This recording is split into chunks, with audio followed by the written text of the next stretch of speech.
And I mentioned the title of my presentation is Memories of Rescue Between Cosmopolitanization and Neo-Nationalism.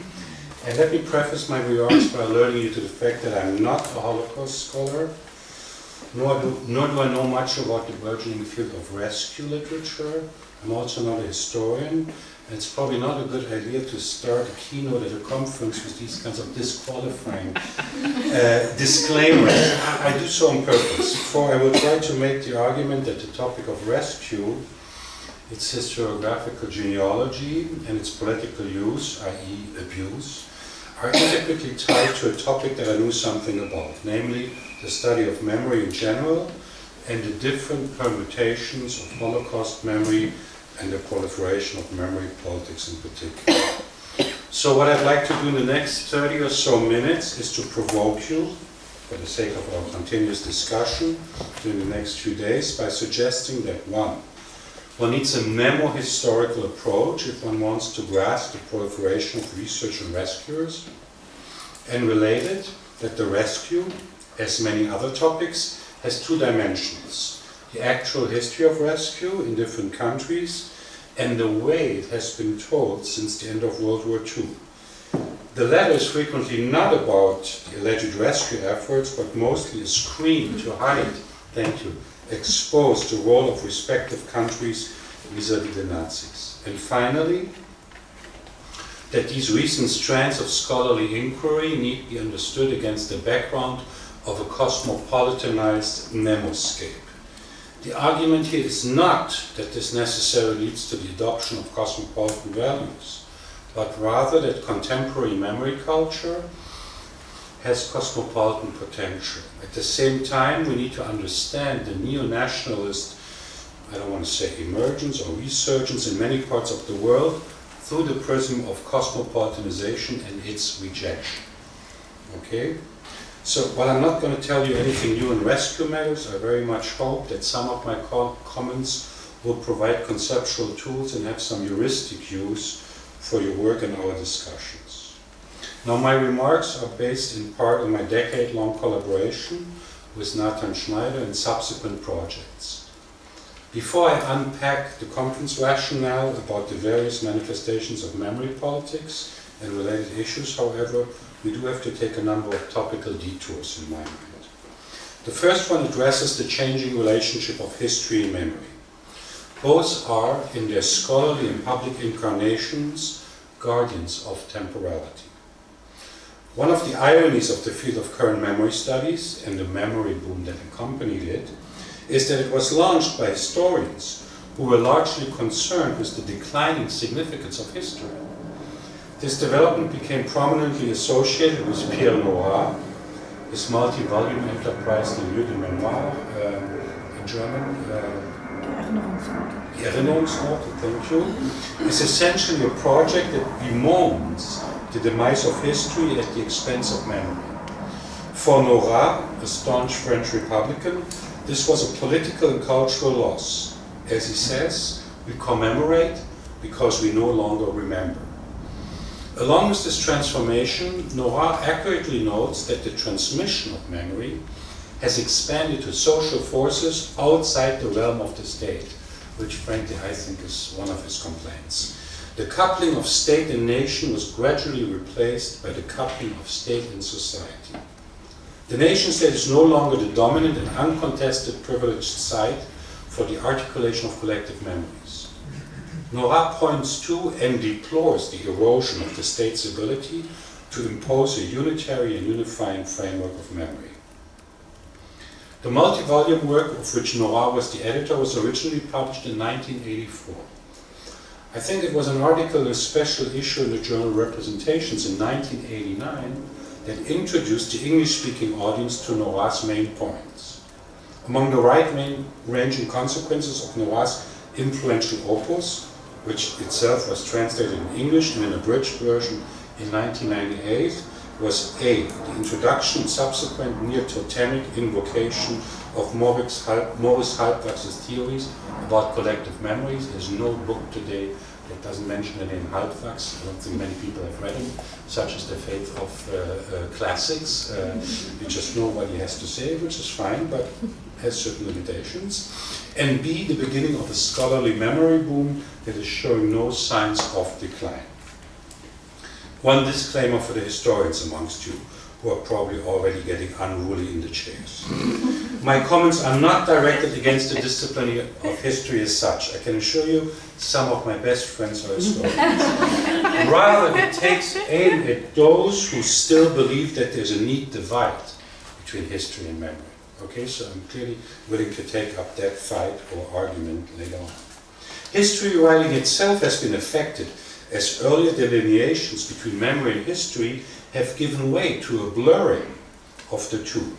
According to Patrick Hutton, these developments, and I quote, have introduced an element of relativism into historiography. Accordingly, the problem of memory comes to the fore. History becomes a politics of what we in the present want posterity to remember. End of quote. A second issue, which is directly related to the topic of our conference, refers to the long shadow the Holocaust has been casting for contemporary memory cultures and the historiographical implications this shadow implies. Chris Lawrence recently argued that, and I'm quoting, fundamental controversial parts of the past that since 1990 have been labeled as catastrophic, post-traumatic, terroristic, haunting, are overstretching the normal historical concept of the past. This is the case because historians, and I'm admittedly drawing a caricature here, but I think mainstream historiography or history is still in that realm. This is because historians normally presuppose that the past does go away, and therefore is distant and absent from the present. The presupposition that the hot present transforms into a cold past by itself, just like normal fires extinguish and cool off by themselves, has been constitutive for history as a discipline. This process of cooling off is often conceived of as the change from memory to history. End of quote. A change that, as I will demonstrate in the second part, is no longer taking place, at least not to this extent, in light of the long shadow of catastrophes that Lawrence speaks about and the reflexive blurring of memory and history that Hutton mentions. Responses to this blurring of history and memory have changed. Let me just mention two that I find instructive. One is by Jan Assmann, an Egyptologist who in 1997 proposes a methodological gestalt switch, which is less concerned with the causal analysis of historical events, but rather with what he calls their memo-history. According to Assmann, memo-history is not about the exploration of the past per se, but rather concerned with how particular pasts are being remembered over time and how the conditions for their appropriations are subject to changes. How histories are remembered, and by extension distorted over times, emerges as the main focus of our analytic pursuits. Assmann reminds us that what matters is not so much the factuality of these memories, but their actuality. By historicizing memory as a contingent phenomenon, this approach suggests that the past cannot be stored but always has to be processed and mediated. And this mediation depends on the semantic frames and needs of a given individual, or more likely a society within a given present. Another fundamental change relates to the transition from history politics, Geschichtspolitik, which is characterized by a state-centric dynamic, through official commemoration, textbooks, and so on, to memory history, Erinnerungsgeschichte, which corresponds to the fragmentation of memory and in part also to its privatization. Now, our distinction was on a similar pairing proposed by Dan Diener, who distinguishes between Erinnerungsgeschichte, again memory history, and Nationalgeschichte, national history. This transformation manifests itself in a changing relationship of memory and history. The difference between memory history and conventional historical narratives is instructive.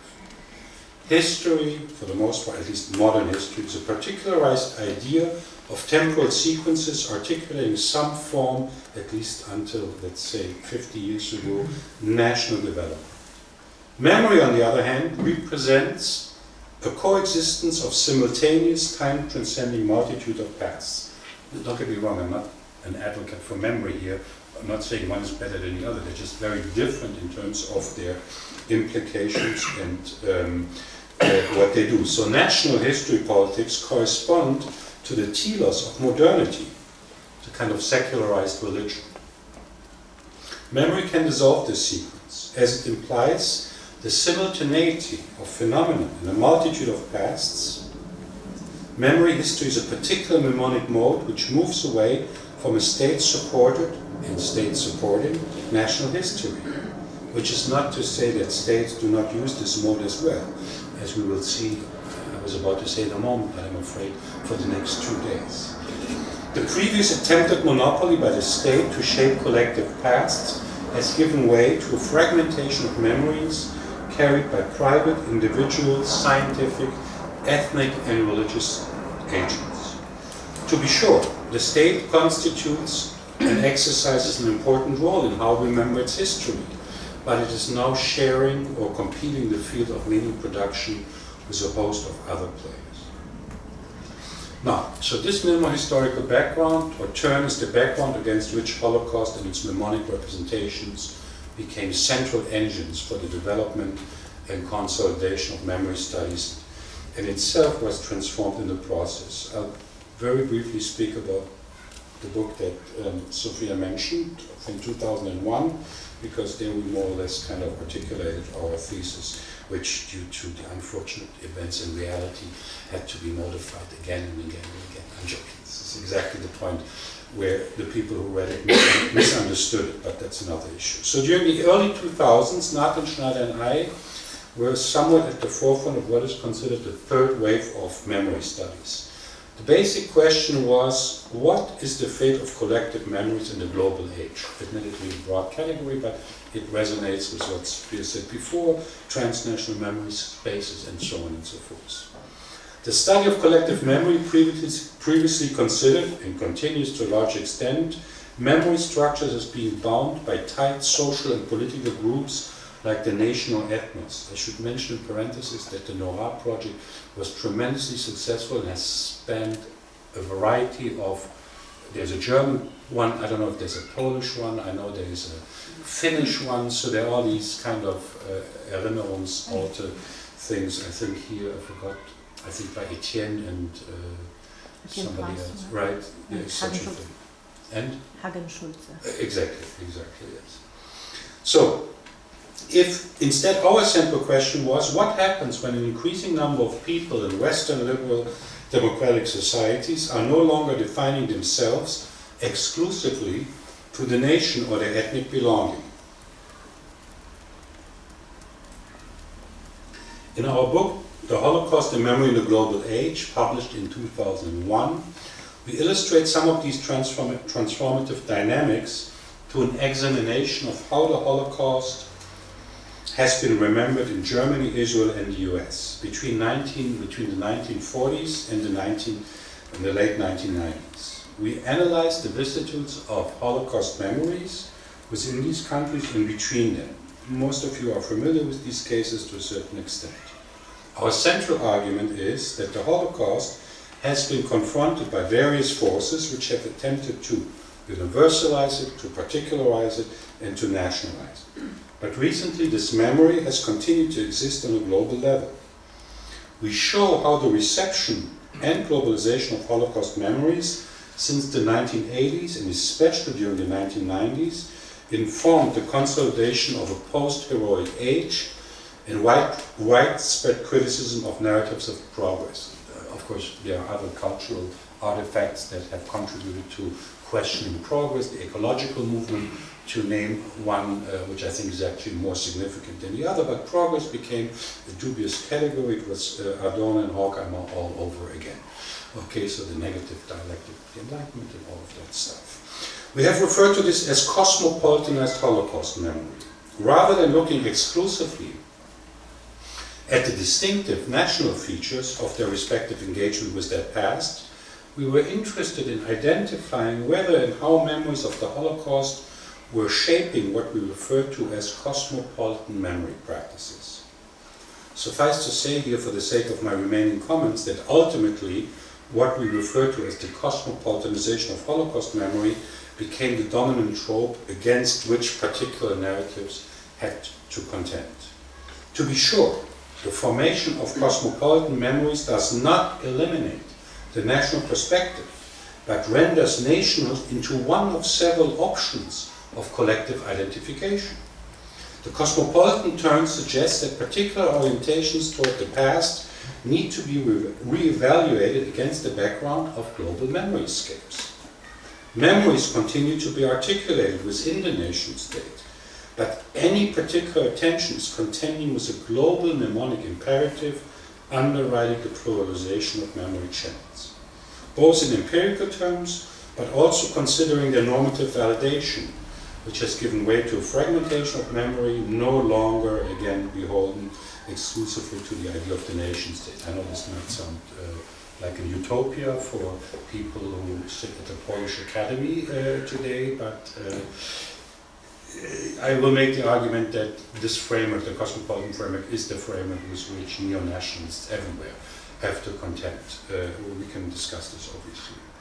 And I think the latest or neo-nationalization can primarily be understood as a reaction against the cosmopolitanization that I briefly sketched here, in the sense that the cosmopolitanization of Holocaust memory has contributed to a memory imperative that commands that states deal with their toxic pasts. Let me briefly clarify something about our thesis, which had frequently been misunderstood as too optimistic or some kind of new teleology. My desire to correct this is less a matter of narcissism than one of conceptual clarity. The notion of cosmopolitan memory is not about convergence, let alone homogeneity, but a template, a code, a cipher against which localities define themselves. So in that sense, glocalization, that is to say the combination, the local appropriation of global tropes, is one mechanism through which the national incorporates global scripts. It is not antithetical to cosmopolitanism, but at the core of cosmopolitan processes. And you would be surprised, or maybe not, for those of you who work on museums, how educated curators are. Curators know what we're talking about. They are aware, not in these details, but they're very clear about concepts of exhibits, and what they do is not incidental. So, our thesis is not about some abstract cosmopolitanism a la Kant, but is focused on how different places deal with the actually existing processes of cosmopolitanization. Most societies, I'm even tempted to say all societies, are exposed to these days. And yes, for a brief moment, roughly 20 years since the 1990s, this memory imperative was constitutive for political legitimacy. Look at the way in which the Eastern European states in the Eastern enlargement in the early times completely rediscovered the Holocaust and did things very much along a global script until they said enough. We have our own, and we will show it to you and we'll develop it. But in the beginning, it was certainly a clear and required, quote-unquote, issue. Political legitimation has always depended on collective memory. We used to call it myth, same or similar thing. What distinguishes today's version is that it is driven by a critical introspection of one's negative pasts. What Jeffrey Oleg has termed the politics of regret. According to Oleg, the central question is, for a socio-historical theory of regret, concern the ways regret is modern and the way modernity is regretful. End of quote. This holds true for most contemporary societies that have been swept up in the memory pool. And it certainly is relevant for post-genocidal democracies where the discrepancy between an officially sanctioned discourse of commemoration may be at odds with the broader varieties of popular remembrance. I'm sure we will talk about official and private memories in, I forgot, the third or the fourth band. However, since roughly speaking the last decade, Holocaust memories are increasingly situated on what I would call an essentially contested terrain. How did we get here? Although the memory imperative that we discussed in our book originated with the centrality of Holocaust memories during the 1990s, it has become a code for human rights abuses as such. By now, the Holocaust has been reconfigured as a decontextualized event. Memories of the Holocaust have evolved into a universal code that is now synonymous with an imperative to address past injustices, both legally as well as in commemorative terms. The Holocaust is now a concept that has been dislocated from space and time precisely because it can be used to dramatize any act of injustice.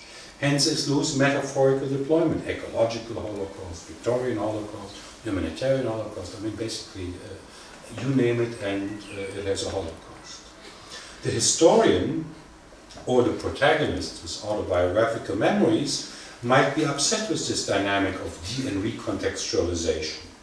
But it is precisely this vagueness that permits the kind of broader identification and mobilization we're witnessing around human rights discourse. It is largely based on decontextualization, which in turn requires a shift from concrete memories to abstract remembrance.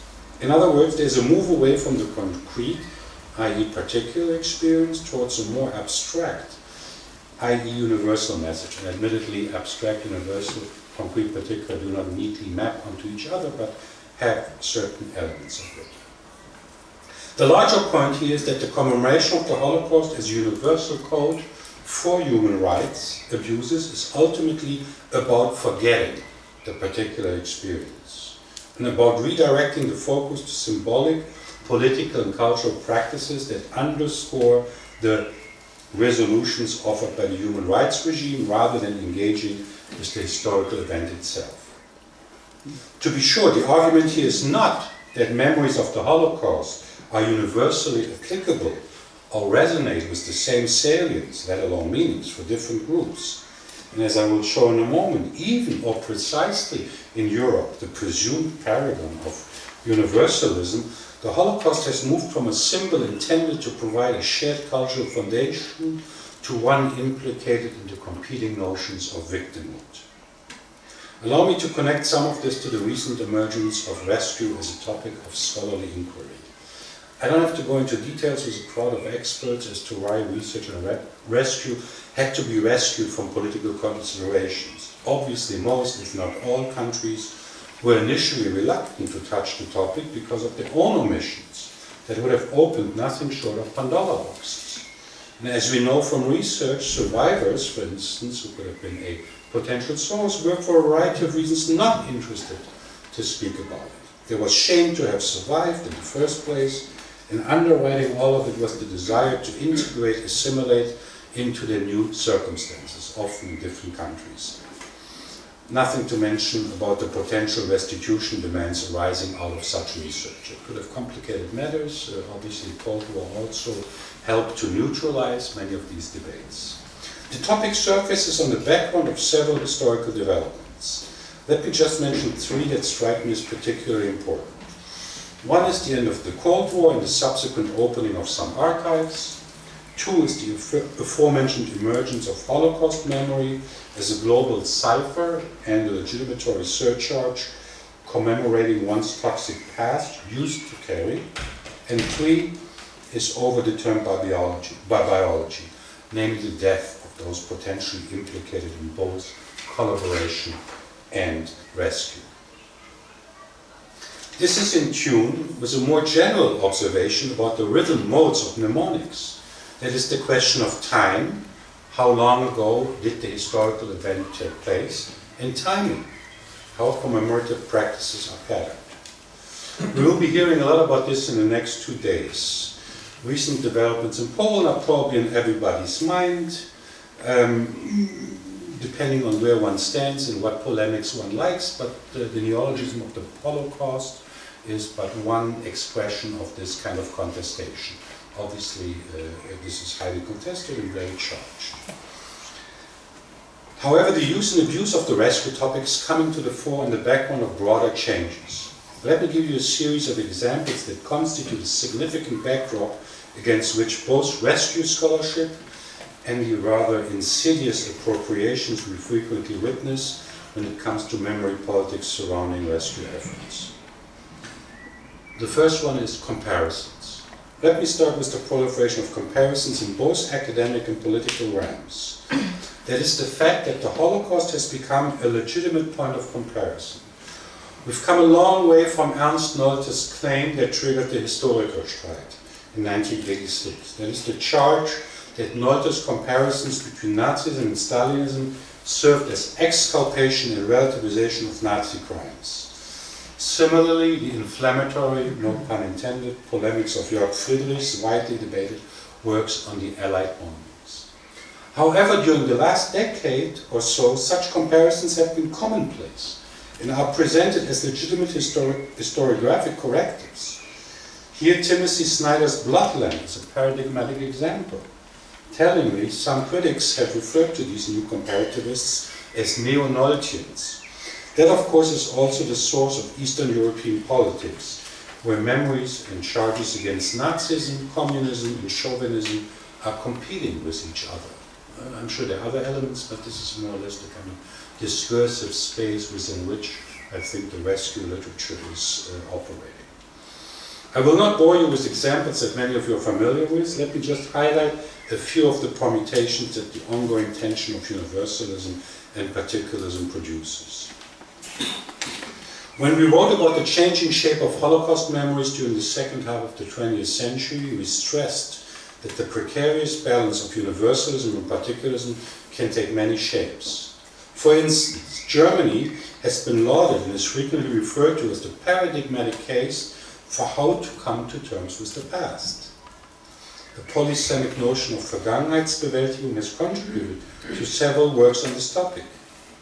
Elsewhere we have shown how the gradual Europeanization of the Holocaust memory also functioned as a screen memory, bracketing the uniqueness of the Holocaust and Germany's responsibility for it, in the sense that it was de-Germanifying the source of genocidal violence. If you want, Holocaust memory or political violence in general and perceptions of it since the early 2000s have undergone a milgramification, i.e. everybody has the potential for genocidal violence. That point is always very important. The opposite is of course also of significance. Fast forward to Poland in 2018 and you have a case where attempts are made to dissociate themselves from issues of collaboration and anti-Semitism as documented in reliable historiographical work, prompting an official German response, insisting that Germany is the sole responsible force for the Holocaust, at a time when historical research in the vast network of collaboration is expanding. This is not the place to review the various post-communist responses on how to commemorate Nazism or Stalinism. Let me just say the following. When we wrote Holocaust Memory in the Global Age in the late 1990s, we paid attention to the Stockholm Conference and its focus on the Holocaust as the shared mnemonic reference for Europe. As you know, on January 27, 2005, the EU issued a declaration about making that date, the day Auschwitz-Birkenau was liberated, as a mnemonic reference point for all of Europe. The same year, the UN expanded it to become an International Day of Remembrance. In the meantime, as we discussed in our publication Memory and Human Rights, the Holocaust and its claim of universal representation became the source of contested memory politics rather than a shared foundation. Okay, so here we were completely enamored by the Stockholm Conference, thought this is it, and thought it would be unifying, the Holocaust would be unifying, and now obviously it's doing the exact opposite. Ultimately, it yielded a return of sorts to the notion of totalitarianism. Basically, once the EU embarked on the Eastern enlargement, the question of dealing with the experience of dual dictatorships, of Nazism and communism, became the focal point of EU history politics. What some have referred to as the memory wars in the New Europe. They culminated in what has to be considered a victory for post-communist states.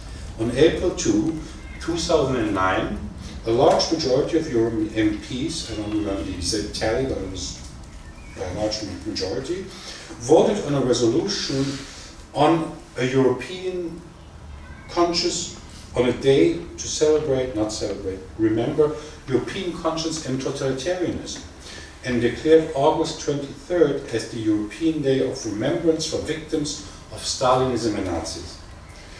The declaration itself is an amazing document for both cultural and political reasons.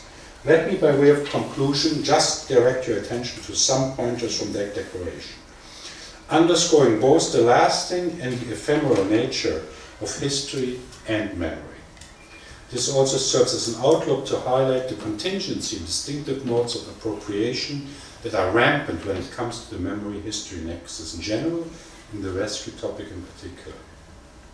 So the EU justified the second Pan-European Memory Day by first accepting a whole host of previous resolutions, which reads like a laundry list of commemorative goodwill and human rights commitments. They usually do this, the UN also.